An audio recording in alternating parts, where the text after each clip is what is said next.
During the 5 grim years of World War II, all of the countries involved created an effective propaganda system that portrayed enemy soldiers as monsters who deserved nothing more than death.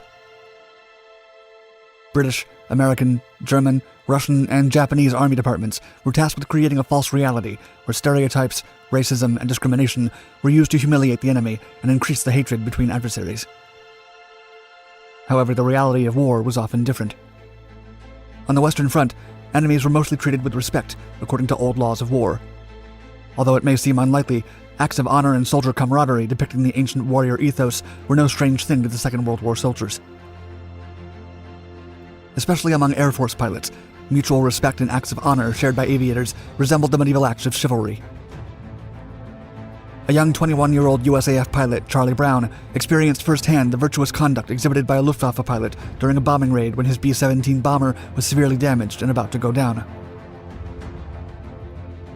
After the German pilot, Franz Stigler, realized the American crew was defenseless, he took the dangerous decision of escorting the aircraft to safety across German-controlled territory.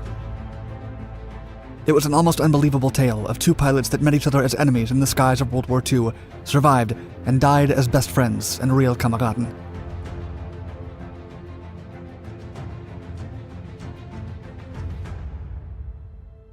A perilous mission. In 1943, the bombing raids against German cities and military factories drastically increased as the German Luftwaffe was slowly but steadily outnumbered by American and British aircraft's continuous production. German manufacturers could simply not keep up with production demands, and the air forces were thinly distributed against the various war fronts. Paired with a lack of manpower and the country's economic problems, the military knew that the war had to end soon, or the Reich would surely be defeated. Germany had a time bomb in its hands.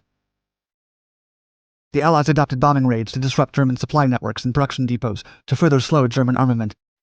The iconic B-17 Flying Fortresses were the frontline aircraft of all these missions. The American-made bomber was heavily equipped and could take a beating like no other warplane. Often flying in formation and escorted by fighters, B-17s dropped their payloads and then returned safely back to bases scattered across Europe. However, many of them fell victim to German AA guns' accurate fire. One cold night of December 1943, just 4 days before Christmas, the 527th Bombardment Squadron of the USAF's 8th Air Force was conducting a perilous mission above German skies. The target was the Focke-Wulf 190 aircraft production facility. The squadron was expecting heavy resistance from the defenders, and that is what they precisely got. More than 200 German flak guns and hundreds of aircraft guarded the objective's area, waiting for the enemy to show up. One of the B-17s assigned to this mission was the Ye Old Pub, commanded by rookie 21-year-old Second Lieutenant Charles L. Charlie Brown, who had lied about his age to command more respect among his peers. Brown's Ye Old Pub was to fly at the edge of the formation, better known as the Purple Heart Corner, an infamous spot commonly targeted by German AA guns. The crew's bombing run began at 27,300 feet, with a freezing cold temperature of roughly minus 60 degrees. As the aircraft approached its target, accurate enemy fire hit its nose, destroyed the second engine, and severely damaged the fourth one. The hits dramatically slowed the Ye Old Pub, making it fall back into the formation as a straggler, where it was quickly attacked again by sustained enemy surface fire. Then, more than a dozen of enemy Messerschmitt Bf-109s and Focke-Wulf FW-190s began harassing the rear guard of the formation, including Brown's aircraft. Almost 10 minutes later, the aircraft's third engine was damaged. It was now only at 40% of its power capacity. The tail section was shot to pieces, and the entire electrical, hydraulic, and oxygen systems were at critical levels. The fuselage was torn apart. The entrails of the battered bomber flapped like windows left open during a storm. The tail gunner could not do anything against the German Predator's overwhelming force and eventually received a fatal direct hit. The rest of the guns were quickly rendered useless as they began to freeze due to the extreme temperatures above 25,000 feet. Of the 11 machine guns available, only 2 dorsal turrets were functional, and they quickly ran out of ammo. Most of the crew was wounded by shrapnel and cannon shells. To make matters worse, with the fuselage exposed, the morphine syrettes to ease their pain froze. Lieutenant Brown, hurt in the shoulder, freezing slowly and bleeding from his wound, blacked out for a few seconds. The Ye Old Pub immediately started to dive down dangerously. The enemy fighters thought that was the end of the B-17 and made a quick turn back to base. Brown's blackout unexpectedly saved the crew's life. When he woke up, the B-17 was just 100 feet from hitting the ground.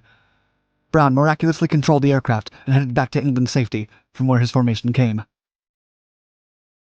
But as the ye old pub turned to go back to base, the crew heard the terrifying noise of a German Messerschmitt Bf-109 approaching from behind.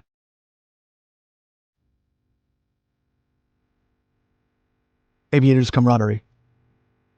Franz Stigler, a German ace pilot in his 20s with 27 registered victories, spotted the damaged B-17 as it passed his station. He quickly hopped into his Messerschmitt Bf-109 G6 to hunt it down, which would get him closer to earning a precious Knight's Cross medal. Like most German soldiers and aviators stationed in the motherland, Stigler was driven by a sense of duty to his people, who were indiscriminately bombed by Allied bombing raids. He had seen what had happened to cities like Hamburg and Bremen, which had been bombed to the ground.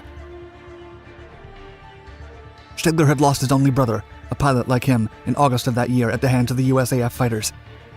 Earning the Knight's Cross represented the love Stigler had for his country and his people. With all that in mind, he rose to the skies to take down the American B-17. As Stigler approached the enemy bomber, he decided to attack it from the rear. He climbed behind it and was about to pull the trigger when he noticed something that troubled him. Despite being within its range, no defense fire was coming from the bomber. For Lieutenant Brown and his crew, it seemed like it was their end. They were defenseless against the German fighter. They watched helplessly as it made another pass around them, as if to humiliate them before taking them down. But the opposite happened. As Stigler made his pass, he noticed the battered state of the aircraft. He saw the fuselage was torn apart and the injured crew members inside. When he saw Lieutenant Brown's face, he perceived the fear in his eyes, and he felt pity.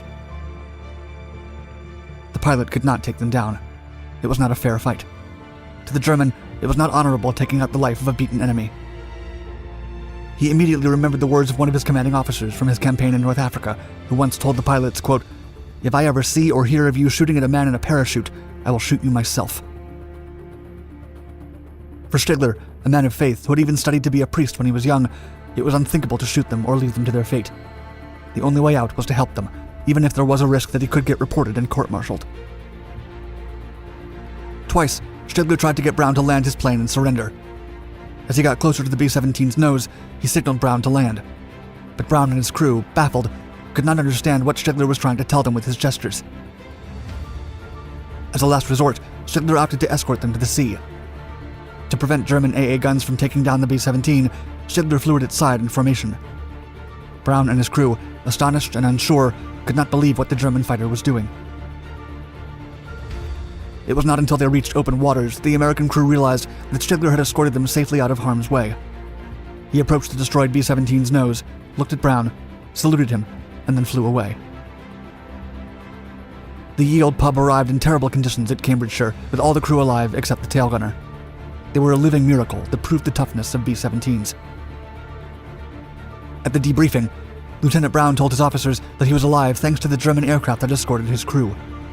The High Command, alarmed that word might get out about the honor and respect shown by a German pilot, decided to keep it secret.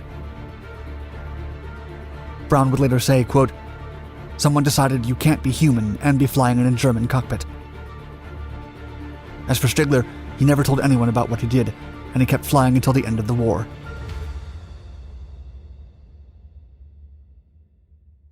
A lasting friendship. After the conflict, both men continued with their lives as usual. They carried on with their lives, and the war memories began to slowly fade away. Except for one. Brown returned to the U.S. to study and continue serving in the USAF, while Stigler migrated to Canada in 1953 and became a businessman. In 1986, Brown was asked at a combat pilot reunion about any memorable experiences of his service. He recalled the time a German pilot saved his crew's lives. After the talk, he decided that it was time to find out what had happened to that German pilot. After 4 years of searching, he received a letter from Stigler himself, in which he announced, quote, "I was the one." After speaking to each other over the phone, they decided to meet. Strangely enough, both men felt an instant connection, as if they were brothers that had not seen each other in a long time. The warrior bond had united them. Between 1990 and 2008, both pilots became close friends, visiting each other and talking often. Stigler lived in Vancouver and Brown in Seattle. For a long time, they had unknowingly been living close to each other. Their tale is an example of the honor and respect that embodies the warrior ethos. More often than not, The hatred between government and officials is quite different from the respect that the common soldier, the grunt, shares for his former enemy. In one of the many aviation books that Stigler gave to Brown, he wrote, quote, "In 1940, I lost my only brother as a night fighter. On the 20th of December, 4 days before Christmas, I had the chance to save a B-17 from her destruction, a plane so badly damaged it was a wonder that she was still flying. That pilot, Charlie Brown, is for me as precious as my brother was."